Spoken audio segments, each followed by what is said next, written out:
I want to introduce Tony from Chargepoint. He's going to say a couple of words about Chargepoint, and they're going to introduce their APIs, and then we'll get into the code.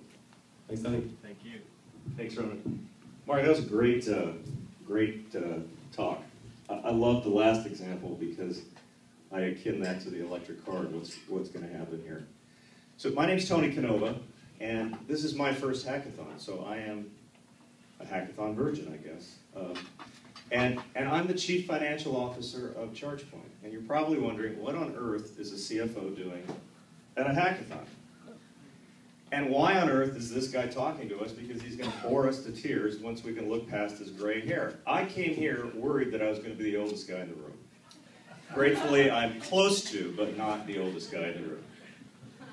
So, first of all, thank you, BMW, for allowing us to be a part of this. BMW is an investor in Chargepoint. For me personally, being part of BMW has been very rewarding because I've been a BMW car lover for as long as I can remember. I mean, I was dreaming of BMWs when I was a teenager and have probably owned 15 or 20 BMWs over the course of my life. And so it's really, really exciting for me to be part of this industry with BMW. I joined Chargepoint for two simple reasons. I love cars, it's all I read about, and I hated spending money that got sent overseas to buy oil. And I looked at this as an intersect point of being able to solve one passion and one hatred. So, what is the case for an electric car? And here's where the CFO of me will speak. The most expensive an electric car can be to operate is what I pay for electricity in my home. The highest possible rate at 34 cents a kilowatt makes an electric car go about 45 miles per gallon, effectively. The lowest price for electricity, if you get a special rate, makes an electric car the equivalent of a 200 mile per gallon vehicle. That's why electric cars are going to work. Not because solely they're green, not because they're fun, but because they're cheap. Now here's the really amazing thing. The average cost of electricity to an employer in Silicon Valley is about 10 cents a kilowatt. If every employer gave away electricity at their cost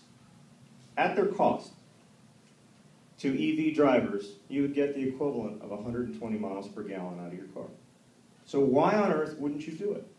Particularly when electric vehicles are getting cheaper and cheaper, leases are getting lower and lower, and all the while you're saving money, you're also driving something for the first time in your life feeling like you're not consuming. How many of you drive an electric car?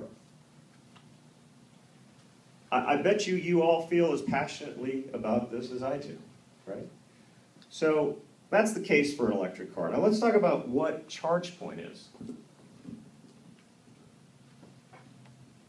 So if electric cars are going to be successful, what do they need to really be successful? They need the infrastructure to charge them. And they need the software services to be able to locate, find these charging stations, transact, authenticate on these charging stations, to be able to get juice out in the wild. Because these cars are not all going to get charged at home. So what is Chargepoint? Pure and simple, we want to build a global EV community and the network that connects it together. We want to transform the way energy gets to your car, from traditional fuel to electricity. We want to change the way you think about getting gasoline to not where you pump gas into a car, but wherever your car goes is where you get electricity. And so people ask me, how long does it take to charge your car? And I say about 2 seconds.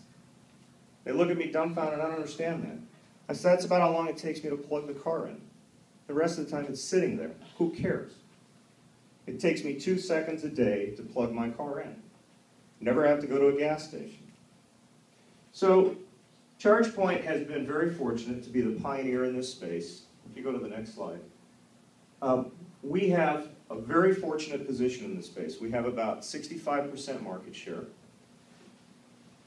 Over 1,800 customers. One customer just down the street from here at Google has almost 500 of our charging stations. 500 of our charging stations. Google is nervous about the day that 50% of its employees will show up to work in an electric car, but believe that that is not out of the range of expectation within the next 10 years. Okay? We have 1,800 customers, over 1,000 megawatts of power. I actually don't really know how to even measure that because I can't tell how large a number that is, but it sounds like a pretty big number to me. Over 5,000 times a day, drivers connect to a Chargepoint station, and that number is growing very, very rapidly. Almost 60,000 downloads of our mobile application, and about 40% of drivers of cars have a charge pass, have one of these. So now our goal is to figure out how to get 100% of the drivers to have one of those, so that every one of the drivers of an electric car is charging on a charge pass network. This is a pretty formidable position, right? To have almost 12,000 charging stations out in the public in the United States. How many do you think are in the Bay Area alone? 820. Those are the publicly available ones, including the hidden ones. There's almost 1,500 of them. How many electric cars do you think are within a 10-mile radius of Los Altos? 2,000. Do you know how many cars are expected to be in Maryland, the state of Maryland, by 2015? 2,000. That means already today there are as many cars in a 10-mile radius of Los Altos as there are going to be 3 years from now in one state that's going to have 5% of its cars electric. It's pretty spectacular. It really, really is. Go to the next slide. So in 2012, these are the vehicles that were coming into the market. Some of them pretty, some of them not so pretty. Some of them, unfortunately, are still not so pretty. Some of them didn't succeed. This group. Some of them sold 2 cars. Coda. Wait a minute. We sold about 73 cars. Coda did? Yeah. Congratulations. Yeah. Hopefully about 30 more you can still buy if you want one today.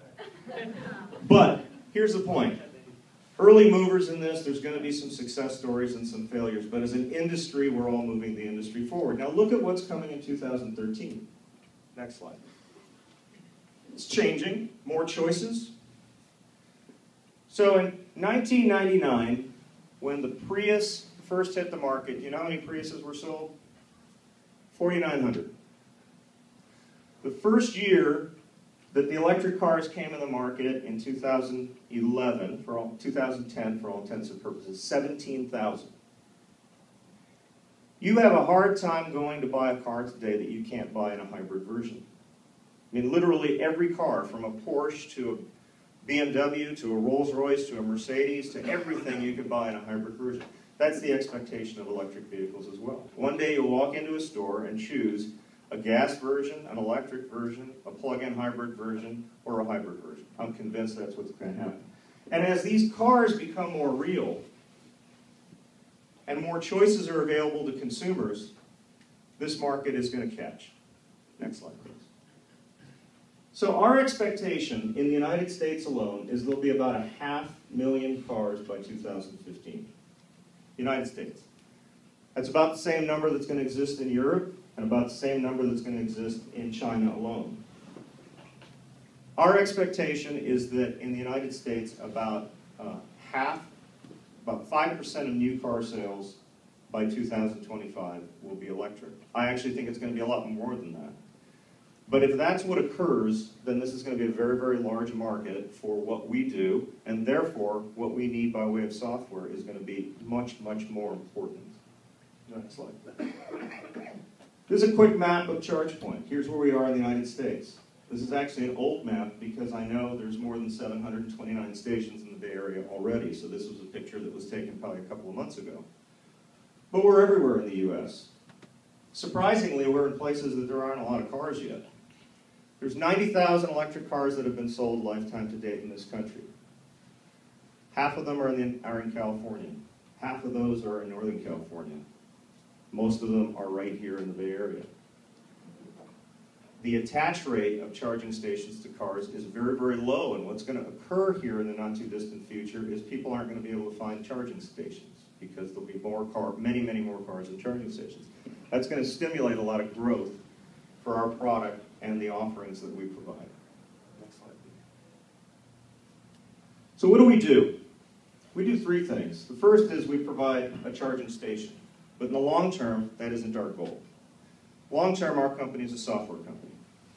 We provide a cloud-based service for how charging stations are located, authenticated, transacted, reported, and analyzed.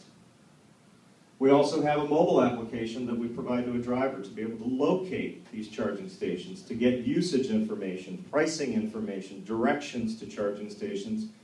And when you live in a world where everywhere you go during a day in a car, you want to be able to charge just like you did with your cell phone, charging whenever you could. It's very, very important for a mobile application to be able to do that for you. And we have to provide services to owners of these charging stations. We don't own them. BMW owns them. Apple owns them. Google owns them. These are not our stations. We sell these stations. And owners of these stations have to be able to do what they want with these stations, how much they want to charge their employees, how much they want to charge non-employees, etc. Next slide. So what is our business model? First and foremost, we offer software as a SaaS model, cloud-based services, annual subscription fees to operate our stations.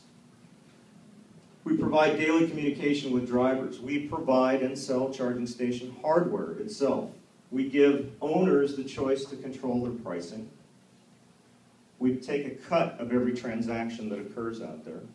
So if there's 5,000 transactions a day, we're getting a cut out of that, and that becomes 50,000 transactions and 500,000 transactions. There's a slice of that that becomes ours, a small slice, but nevertheless, Visa has become a very large company on 2%.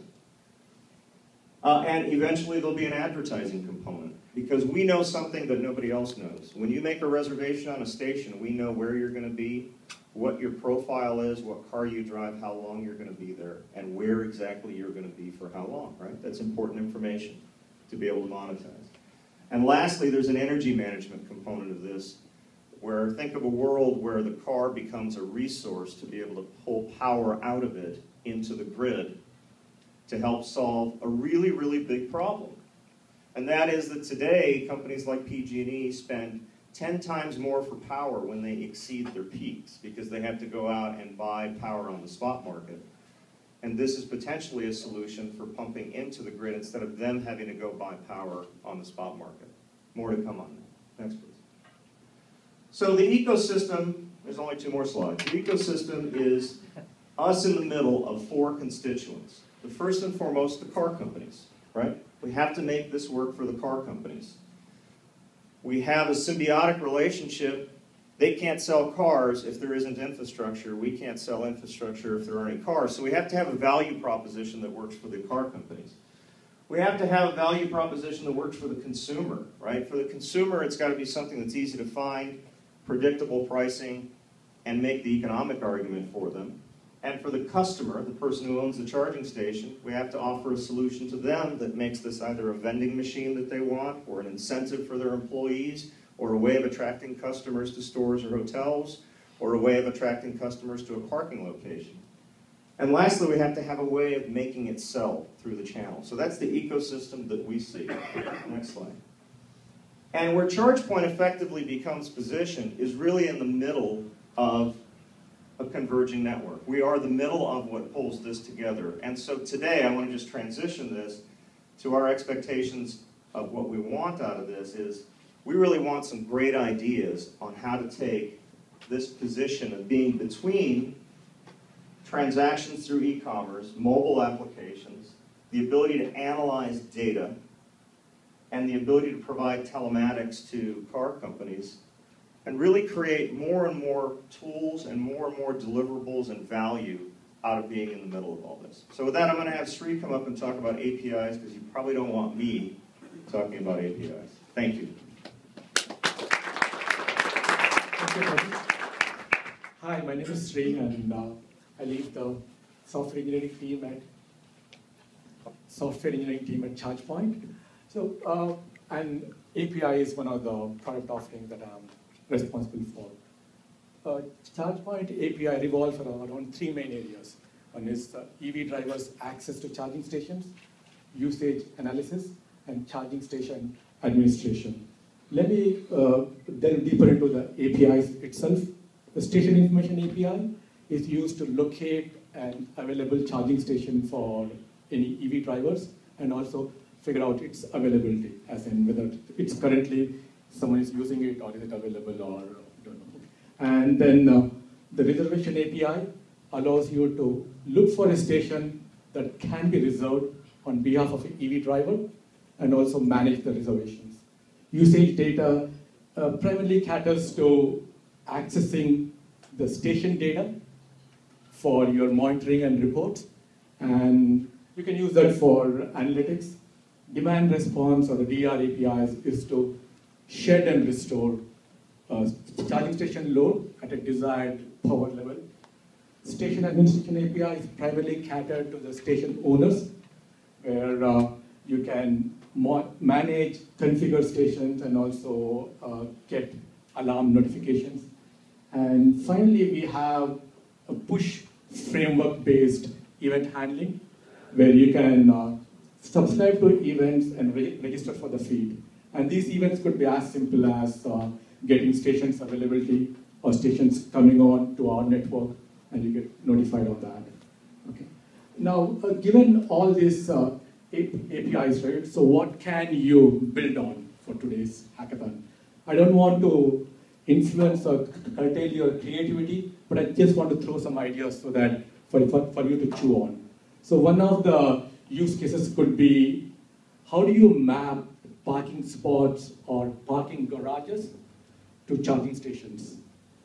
Another use case could be around crowdsourcing. How do you contribute to the station's metadata? Or how do you provide feedback and tips to other EV drivers? And how do you notify other EV drivers for when a station becomes available?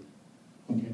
And moving on, like one of the classic problem that Tony was stating, if there are too many drivers and too few stations that are available, how do you manage that? Okay. And one of the other use cases could be around leaderboards for active EV drivers. You build a leaderboard on that. So that's one of the use cases. So these are some of the use cases that I can think of. You guys are more smarter than me, so you will have better use cases. But let's dive the technical details. Our APIs are SOAP-based, SOAP payload, and you need a license key and a password to access it. Developer.chargepoint.com, that's a landing page where you find all the information, including documentation, code samples, and everything else. I and my colleagues are here, so come and see us for any kind of questions, clarifications, and you need to talk to us. And the best part, there is a $500 cash prize for someone who can use our APIs really in an innovative way and create the best app there. And one more incentive for coming and talking to us, you get this cool t-shirt. So come and talk to us. Okay, can you go to the next slide? One more slide. And we're done. Okay, by the way, we are hiring in all areas. You can find more details either at chargepoint.com or come and talk to us and we can set you there. Okay? Thank you. Thank you, sir.